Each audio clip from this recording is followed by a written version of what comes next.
Welcome to Team Elk. This week, I'm happy to introduce you to the one and only Charlie Decker. Now, Charlie is a man that would ultimately become a giant in conservation.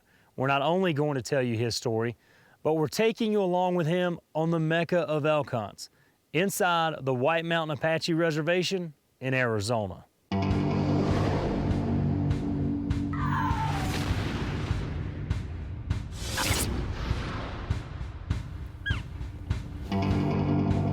Well, the first day, we had a lot of, it rained pretty good, in fact, the first afternoon.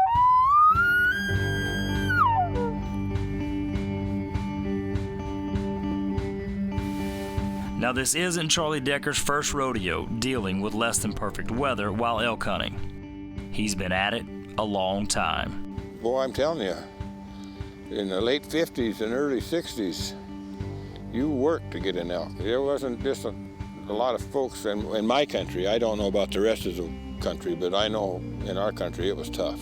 Now here is where Charlie Decker becomes a difference maker. He's one of those people that did something about it. Charlie Decker is one of the founders of the Rocky Mountain Elk Foundation. In 1984, four of us that were involved in a little church in Troy, Montana, we had an idea that there was other critter organizations, but there was nothing for elk. And so we thought, you know, elk hunters are just as avid as sheep or duck hunters or anybody else. And an elk is such a magnificent animal. Why hasn't somebody done something for elk? And so started the Rocky Mountain Elk Foundation, and the rest is history, I guess.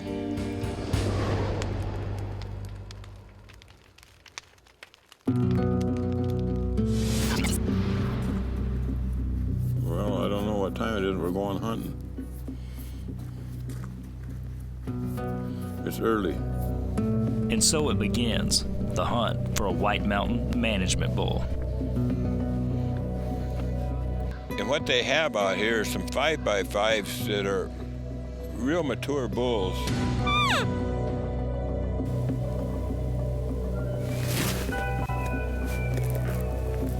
Come on, Charlie. Those rascals get fired up, and they lose all sense in the rut, and you get to look at a lot of elk.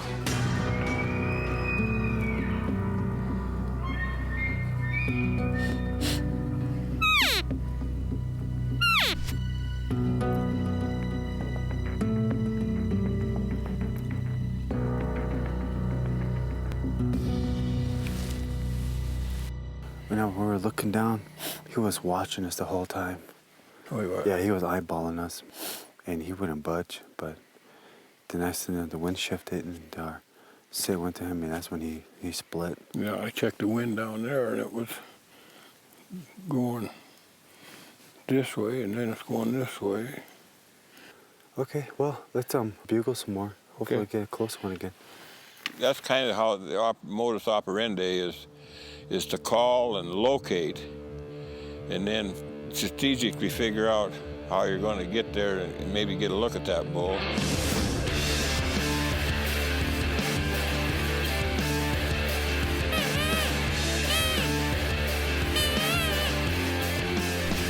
It's pretty much like trying to find a needle in a haystack. It's just really, really difficult to try and find them. There's a lot of 5x6, of course, there's a lot of 6x6, and there's a lot of immature 5x5s that are out there also, so you have to make sure that you don't shoot a really young bull. It's similar to a 400 bull. There's a few 400 bulls down here probably, but boy, they're tough to find, and likewise, a mature 5x5 is the same way. But most places you don't have the bull-cow ratio that they got here.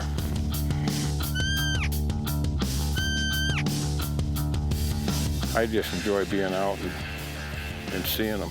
There's something special about them.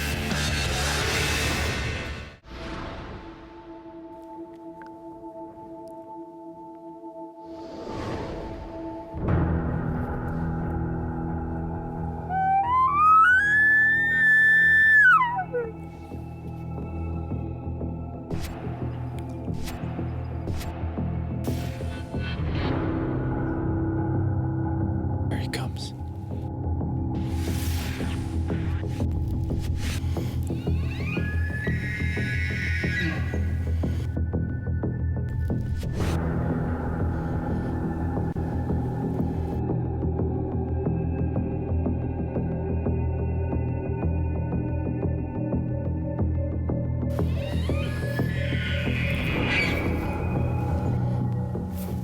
the call? Fire and ready. You want me to take him? That's a big 5x5. If you want him.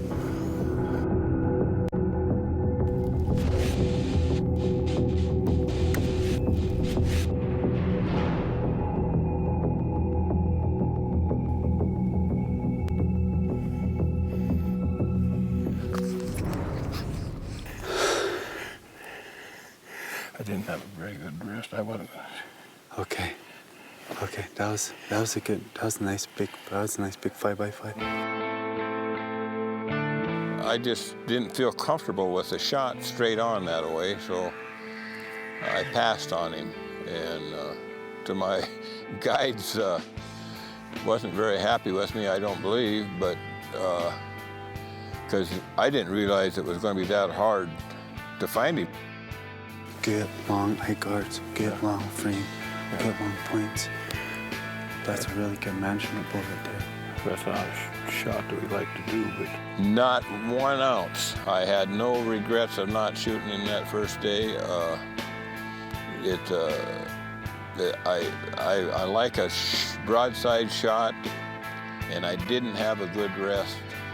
I don't take a shot unless I'm absolutely sure of where I'm putting it, and that's just who I am.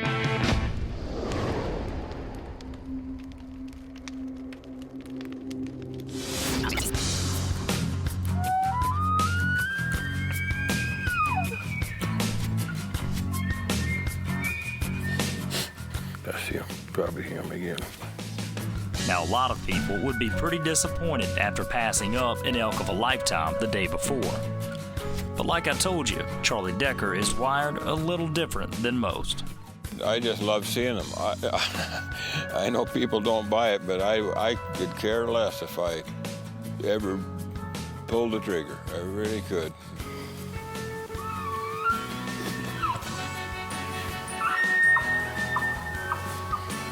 It's only a bull here.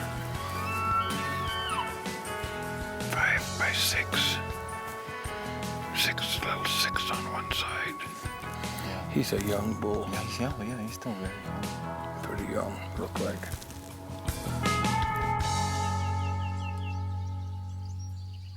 Everybody needs an afternoon break, even if you are at the White Mountain.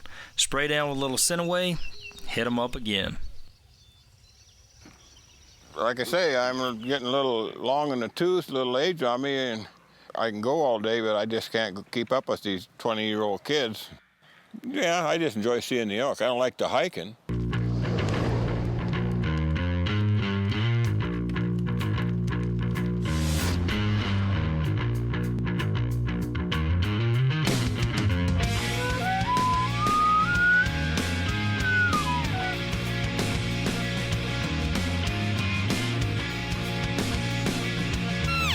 Hurry, Charlie, there's another bull down there. Let's go at him.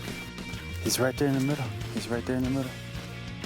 There's a little bit of macho in shooting an elk, and then when I was younger, I didn't care if it was a spike, a cow, or whatever. If I didn't shoot something, we didn't have any meat to eat.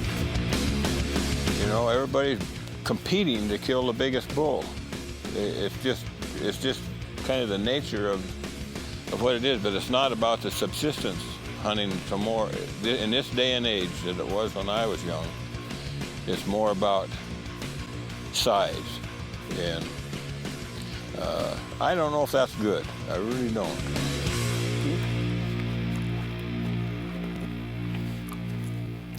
We're right in the height of the rut here. It's about the 24th or something, 23rd of September. The elk have been using that water, haven't they, Merle?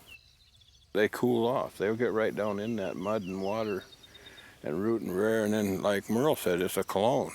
The one that scent themselves by urinating in that wallow, and then after they'll pretty much roll around in it, and use that to attract the females. Yeah, it's like aftershave or aqua velva or something. Something like that. Yeah. Stetson.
It's been 3 days since Charlie Decker, co-founder of the Rocky Mountain Elk Foundation, checked into camp at the White Mountain Reservation in eastern Arizona.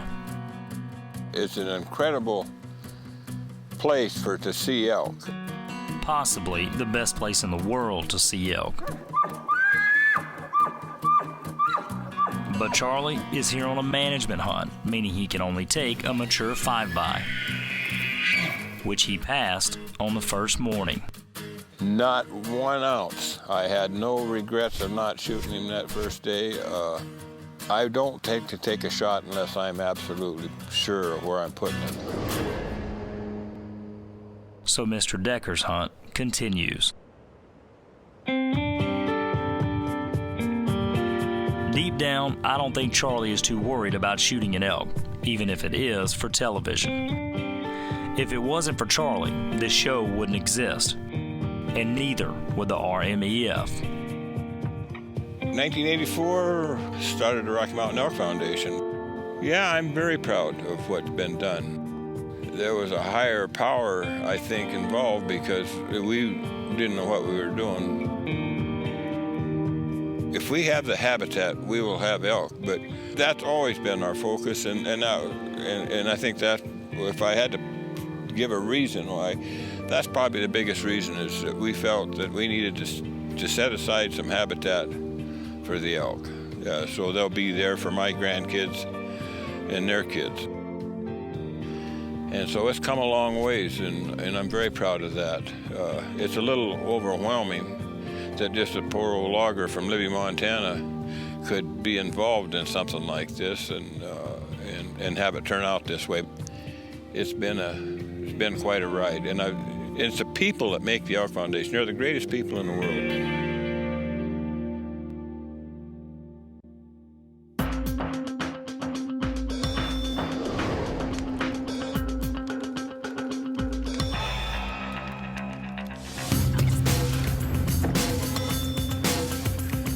Right near where we were on the first morning.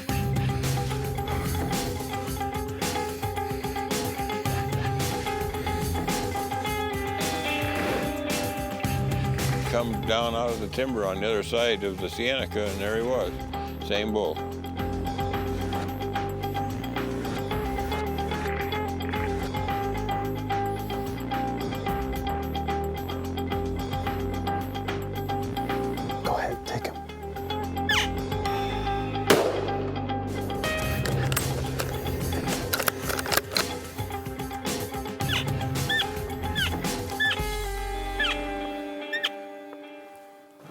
Okay, let's hold on. Great shot. Great shot. Hit him, I guess. Yeah. Okay, good shot. Let's hold on. Let's give him a few minutes, then we'll try and track him down. I just hope that he didn't go far. We got lucky.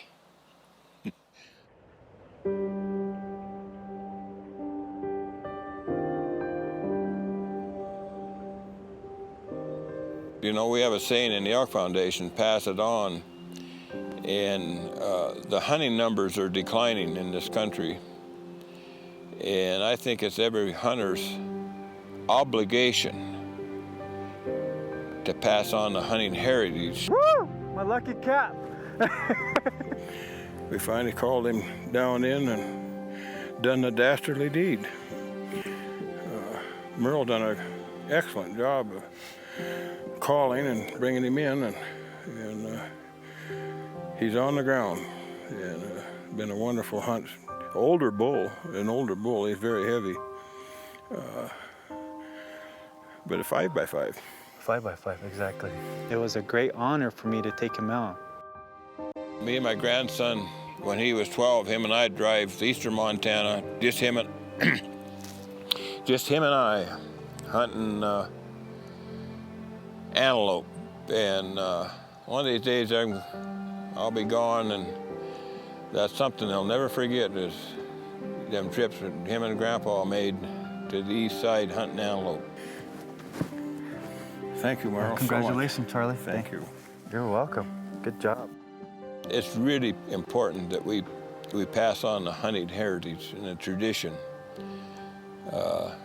They're the true conservationists.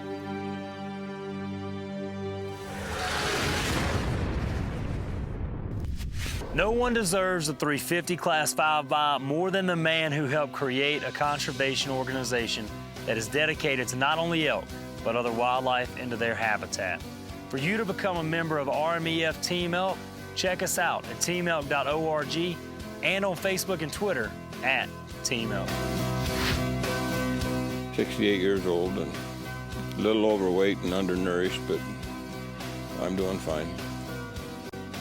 Fortunately, we had a guiding hand helping us along some way, because every time we get down to where we was broke and it would look like we'd have to fold up, something would happen and we'd keep going.